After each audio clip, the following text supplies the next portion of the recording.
How's it going, everybody? Today we're going to be doing a review, first ever review of my 2004 Ford Mustang Mach 1. I know this video is long overdue, but it's finally nice enough today to actually get outside and clean the car. So yeah, we'll go ahead and get started. So this car, again, it's 2004. It actually rolled off the assembly line in late 2003. So she's pushing almost 20 years old right now. I'm the second owner. I bought this car back in 2008, and then the original owner, very low mileage, garage cab, so it's pretty much mint condition when I picked it up. As far as the time I've owned it, it was my daily driver pretty much from 2000, late 2008 until middle of 2015. Then she actually sat in a barn for a better part of 6 years while I was overseas. And then, once I got back to the States, I ended up getting another vehicle, so no longer my daily driver, but I still like to take her out every now and again. But yeah, so we're gonna talk about her. This won't be a super in-depth review. I mean, just because there's a handful of Mach 1 review videos out there. This one's just kind of talk about mine specifically, not so much the car itself. But anyway, so just getting started. Performance-wise, out of the box, this car came with it's the 4.6 liter dual overhead camshaft, 32 valve V8. So it made 305 horsepower, and I want to say 325 pound-feet of torque. It's been a while since I looked at those torque numbers, so forgive me if I'm wrong. I've only ever had her on the dyno one time, and that was back in probably 2012, if I can remember correctly. So then it made 306 at the wheels for horsepower, and then 335 pound-feet of torque. Again, that's over 10 years ago. Does it have that power now? Put on a dyno, probably absolutely not, because I haven't done anything else really performance-wise. But yeah, that's just what it had back then after a few modifications. So then, as far as modifications go, nothing too crazy on this car. Just some simple bolt-ons. Honestly, one of the biggest power gains I probably noticed was just the Diablo Sport plug-in tuner, and then that's one of those you can use. It already has the preloaded tune. You just plug it into the OBD2 port, and then it uploads the tune. That probably honestly woke the car up the most as far as throttle response. Everything just felt more crisp and everything. So yeah, I definitely recommend that to anybody that does have this car. I know with SCT tuner, they came out with Bama tunes years ago, so they're probably a good option too. But yeah, like I said, if you want some cheap horsepower, the tuner is the best way to go. It's a few $100s, and it's not going to break the bank. So, but all right, so we'll go ahead and do a walk around here while I'm talking too. So as far as exterior of this car, most of it's factory, maybe just a few minor altercations here and there. So the first thing you'll probably notice is the wheels. These are the factory wheels. However, they have been since powder coated black. Originally it's like a painted silver, painted gray. Unfortunately, in my first couple years driving this car, I even drove it in the winter. They salted the roads heavily, so that it tore up those wheels pretty bad, unfortunately. But yeah, so then another thing that stands out, you can see it has the 40th anniversary badge. Obviously, only cars of the '04 model year are gonna have the badge, and then you can see the stripe running down the side here with the Mach 1. That makes this car stand out. So this is the new edge body style, and then as far as the Mach 1 goes, they only made this in 2003 and 2004. As far as mechanically and everything, I don't think there's a big difference between '03 and '04.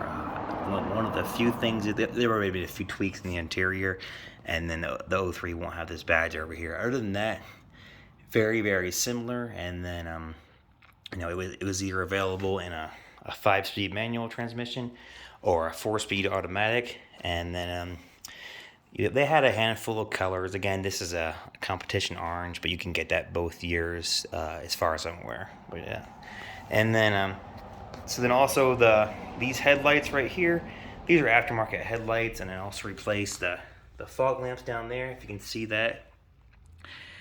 These are for aesthetics only. They have no practicality whatsoever. I mean, even driving around town, unless there's street lights, you're not going to be able to see anything. So yeah, I still have the original headlights and everything too. If you're going to be making a long trip or something like that, definitely throw those in. So, but yeah, so then you can see this comes factory with the, try to get a good shot, comes factory with the shaker hood, and it actually is fully functional. However, I don't think it's practical. If I were to pop the hood, you would see the air goes in through there and then actually routes down to here to where the filter is, and then up through the tube into the throttle body. Again, functional, not practical. So, all right, and then so as far as the front grille here, the Mach 1 pretty much had the almost like a grill delete. It's just open right there, it goes straight into the radiator. Other than that, so from the factory, this thing came with, like, I kid you not, a 3-foot tall antenna. And then, there's a lot of people to replace it with this, $10-15 online. They called the original one a mast, actually. It was so tall. But yeah, that's definitely one thing I'd recommend for anybody that has this car. And then going around here again, so window tint, this is a 15% tint. It's not bad. You can go darker, of course, yeah, but honestly, even driving around, like, in a parking lot at night or something, really gotta watch out for people. A lot of times, if I'm gonna park or whatnot, I'll actually roll the windows down just so I can see better. So, and then going back through here, so these, of course, these aren't the factory tires that come with it. This thing has well over 100,000 miles at this point. But yeah, these are like a summer type tire, and personally, for just cruising around, they get plenty of grip. I actually do have, you can see up on the shelf there, my Nitto NTO 5Rs, and then those are 315s. So it's actually the same style of wheels as these. It's just going to be a deep well. So I want to say it's a 10.5-inch rim, whereas these are, I think, 7 or 7.5. I should probably look it up first before I make a video. But anyway, and with those tires up there, that's actually how I did snap the rear axle on this car. So as far as the rear end goes, aftermarket axles, definitely beefed up over stock, and then new differential, and then also the 410 gears. So from the factory, this comes with 355s, whereas the GT would have came with 323. So you get a little bit better acceleration just with that rear end and everything, just from the factory. But yeah, I mean, definitely the 410s wake it up a lot too. And that was another cool thing with that tuner I mentioned. Once I had the 410s on there, you can just plug that in, and then you set it to recalibrate your speedometer and everything to reflect the 410 gears. So that's pretty nice. So, but yeah, I'm trying to think what else I want to talk. Oh, I know what I was going to go for next. So another thing I don't recommend, if I could do it over, so these tail lights, the brake lights, turn signals, and that third brake light, these have all been dipped. And as far as, if you're driving in the daytime, people probably can't see you put your brake lights on or turn signals as good as they need to be. So, definitely need to be careful with that. So then, one thing I wanted to show, and I have the Mustang inserts right there. One thing I wanted to show you guys, so if you look right here, you can see what that says, and you go up here. So that's obviously where the name of the YouTube channel came from, Ford Mach. So this does, right now, it has an X pipe. It's pipes. I want to say a high flow cat. I'm sure it has like a technical name, but that's the manufacturer pipes, and then there are high flow cats. And then it has the Borla S type stingers, catback exhaust, stock manifolds, no headers. The reason it has high flow cats on right now, so when I got back from being overseas, I had to get this car registered and everything in Pennsylvania, and you can actually see the window inspection stickers right here. Obviously, it wasn't going to pass inspection with my original setup, which was the Bassani off-road X pipes. They call them off-road because they're not technically street use legal, because there is no catalytic converter. As far as sound goes, they sounded much better. It's much more raspy and a lot louder too. Not a huge difference, but you could definitely notice it as soon as I changed it over. So yeah, will I ever put put the other X pipe back on? Who knows? Honestly, not having a lift, just using floor jacks and jack stands, it's a pain in the butt. It's gonna take you a better part of a day, honestly, if you're doing that type of work by yourself. So other than that, as far as under the hood work goes, one of the first upgrades I did was it was a cold air intake from Steeda. I do not recommend that one whatsoever. I don't have it anymore. But the heat shield actually cuts through the AC line and it leaked out all my Freon. So I had to get that replaced. That was a pain in the butt. And then I ended up just putting K&N cold air intake in. I've had that one ever since. You can just buy the cleaning kit to clean the filter, and then you're good to go there. And then I think I want to say I have Steeda underdrive pulleys, BBK throttle body. I want to say it's the 68 millimeter. It's like a twin throttle body.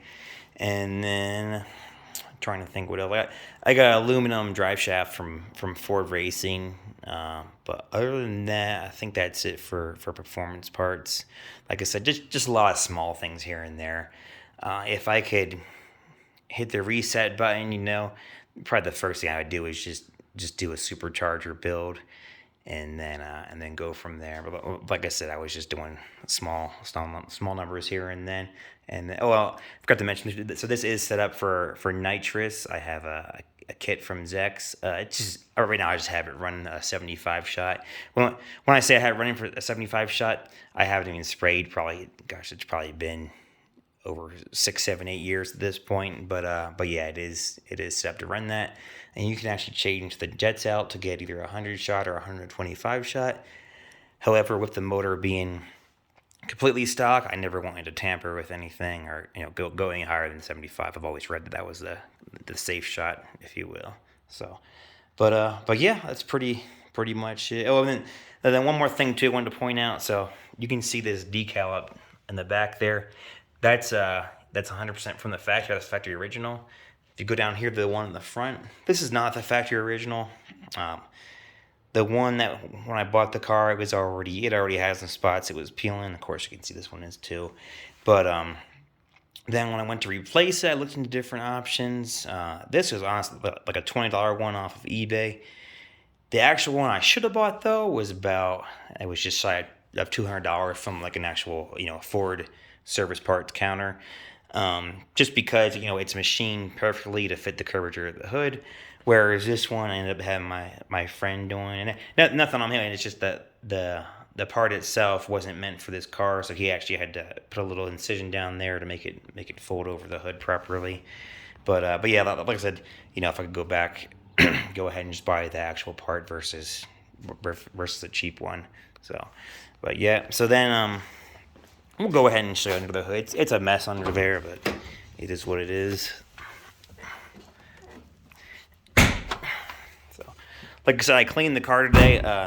The exterior, not the interior, so don't judge me too much.